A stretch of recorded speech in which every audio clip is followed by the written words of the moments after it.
अस्सलाम वालेकुम। बोल में खुश आमदीद। मैं हूँ तारिक मसूद अलियानी। मैं हूँ माहरुख शहरियार। बुलेटिन का आगाज़ करेंगे। सबसे पहले आपको आगाह करें कि मशरिक़ वस्ता में एक बार फिर से महाज गर्म होने लगा है। अमरीका ने ईरान पर एक बार फिर से जारी हद कर दी है। कशम जजीरा, अबू मूसा जजीरे, बंदर अब्बास, चाबहार, बोशहर और अहवाज पर हमले किए गए। सेंटकॉम के मुताबिक अमरीकी फ़ौज ने अस्करी ठिकानों को निशाना बनाया।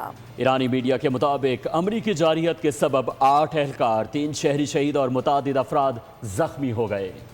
अमरीकी जारहियत ने जंग की आग भड़का दी। ईरान के मुख्तलिफ शहरों और तनसीबात पर धावा बोला। फ़िज़ाई हमलों में कशम, अबू मूसा, बंदर अब्बास, चाबहार, बोशहर और अहवाज को निशाना बनाया गया। जनूबी साहिली इलाकों में कई जोरदार धमाके सुने गए। सरक और कोनार के करीब भी धमाकों की इत्तलात सामने आई। ईरान शहर एयरपोर्ट पर तनसीबात पर हमले में एक फायर फाइटर जाँ बाग हो गया। रेलवे पुल पर भी मिसाइल हमला हुआ। ईरानी मीडिया के मुताबिक पुल पर 7 मिसाइल या प्रोजेक्टाइल दागे गए। 2 मिसाइल रेलवे ट्रैक पर फटे, जिससे रेलवे लाइन को नुकसान पहुंचा। पासदारान इनकलाब के मुताबिक पुल को अमरीकी क्रूज मिसाइल से निशाना बनाया गया। अमरीकी सेंटकॉम के मुताबिक कार्रवाई अस्करी अहदाफ के खिलाफ की गई। बयान में कहा गया कि इसका मकसद आपना हुर्मुज़ में बैनुल-अक़वामी जहाज़रानी को लाक खतरात कम करना है। अमरीकी फौज के मुताबिक फ़िज़ाई दिफाई निज़ाम, साहिली रडार और एंटी शिप मिसाइल तनसीबात को निशाना बनाया गया। अमरीकी सेंट्रल कमांड ने ईरान को हालिया कशीदगी का जिम्मेदार करार दिया है। मुबस्सरीन ने खबरदार किया है कि ये हमले बड़ी जंग में बदल सकते हैं।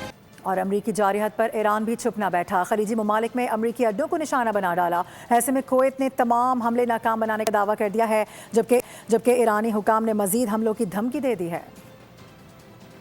अमरीका पर ईरान ने जवाबी वार कर दिया। पासदारान इनकलाब के मुताबिक कुवैत में अमरीकी फौज के 2 अड्डों को निशाना बनाया गया। बयान में कहा गया कि बहरीन में मौजूद 2 अमरीकी फौजी अड्डों पर भी हमले किए गए। पासदारान इनकलाब ने अमरीका को मजीद खबरदार भी किया। कहा गया कि अगर दोबारा हमले हुए तो मजीद सख्त जवाब होगा। बयान के मुताबिक खित्ते में मौजूद दीगर अमरीकी अड्डे भी निशाने पर आ सकते हैं। दूसरी जानब कुवैत ने ईरानी दावों पर रद्द-ए-अमल दिया है। कुवैती फौज के जनरल स्टाफ के मुताबिक फ़िज़ाई दिफाई निज़ाम मुकम्मल तौर पर फाल रहा। हुक्काम का कहना है कि दुश्मन के मिसाइल और ड्रोन हमले नाकाम बना दिए गए। कुवैती फौज के मुताबिक मुख्तलिफ इलाकों में सुनी जाने वाली धमाकों की आवाज़ें फ़िज़ाई दिफाई निज़ाम की कार्रवाई का नतीजा थीं। हुक्काम ने शहरियों को सूरत हाल पर नजर रखने और सरकारी हिदायत पर अमल करने की हिदायत की है। अमरीका और ईरान के दरमियान बढ़ती कशीदगी के बायस पूरा खलीजी खित्ता एक बार फिर गैर यकीनी सूरत हाल से दो चार है। ईरानी रहनुमाओं के बयानात भी बारूद उगलने लगे। अमरीका पर वाज़ेह कर दिया कि अपनाए हुर्मुज़ पर कोई समझौता नहीं करेंगे, हर हमले का भरपूर जवाब दिया जाएगा। ट्रंप इंतजामिया को चैलेंज किया कि ज़मीनी हमले की सूरत में किसी अमरीकी फौजी को जिंदा नहीं छोड़ेंगे। ईरान ना डरेगा ना पीछे हटेगा, अमेरिका के खिलाफ डटा रहेगा। ईरानी हुक्काम ने खबरदार कर दिया। स्पीकर पार्लियामेंट बाकर कालिबाफ ने कहा, अपनाए हुर्मुज़ ईरानी खुद मुख्तारी के तहत खोली जाएगी, हर हमले का भरपूर जवाब दिया जाएगा, वादा खिलाफी की कीमत चुकाना होगी। उधर कौमी सलामती के तर्जुमान इब्राहिम रजाई ने भी सख्त इंतबाह किया। कहा, जमीनी हमला हुआ तो कोई अमरीकी फौजी जिंदा वापस नहीं जाएगा। वजीर खारजा अब्बास इराक़ची ने भी रद्द अमल दिया। बोले, धमकियों से ईरानी कौम मरूब नहीं होगी, हम जवाब अल्फाज से नहीं अमल से देते हैं। उधर ईरान ने अमेरिका पर मुआहदे की खिलाफ वर्जी का इल्जाम भी आयद कर दिया। तर्जुमान इस्माइल बकाई के मुताबिक वाशिंगटन ने एक तरफा फौजी कार्रवाइयों से मफाहमती यादाश्त को नुकसान पहुंचाया। ईरान ने वाज़ेह किया, कौमी सलामती और खुद मुख्तारी के तहफ़्फ़ुज़ के लिए हर ज़रूरी इक़दाम किया जाएगा। आपको बताएं कि अमेरिका और ईरान के दरमियान कशीदगी के माशी असरात भी सामने आने लगे हैं। अमेरिकी पाबंदियों के बाद ईरान का करोड़ों बैरल खाम तेल समंदर में फंस के रह गया है, जबकि नायब सदर JD वेंस ने अपनाए हुर्मुज़ बंद करने की किसी भी कोशिश पर सख्त फौजी रद्द अमल की धमकी दी है।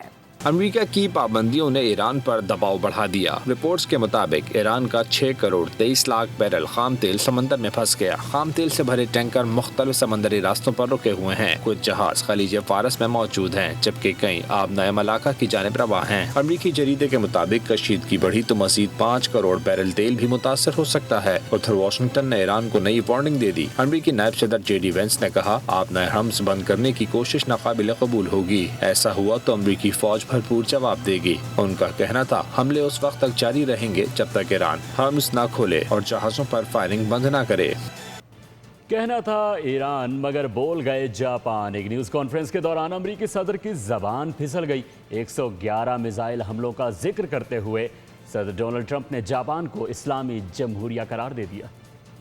We had 100, I told this story yesterday, we had 111 missiles shot by the Islamic Republic of Japan. They were shot at the aircraft carrier over a period of about 1 hour. 111 missiles going to a very expensive ship, and every one of those missiles was knocked down.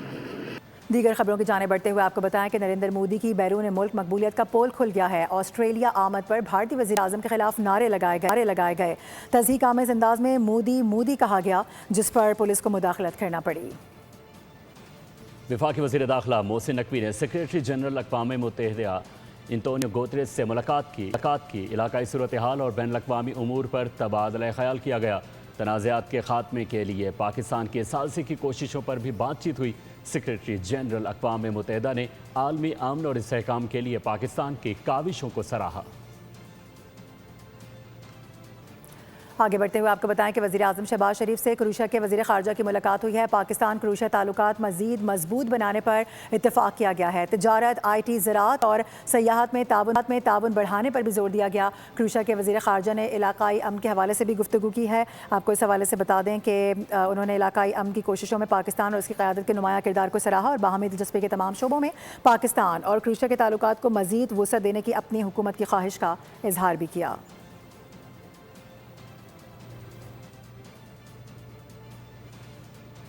وزیر اعظم شہباز شریف آج ایک روزہ دورے پر کوئٹہ جائیں گے. Governor اور وزیر اعلیٰ بلوچستان سے ملاقاتیں ہوں گی.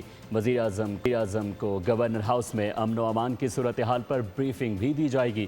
زیارت سمیت دیگر علاقوں میں دہشت گردوں کے خلاف آپریشن سے بھی آگاہ کیا جائے گا.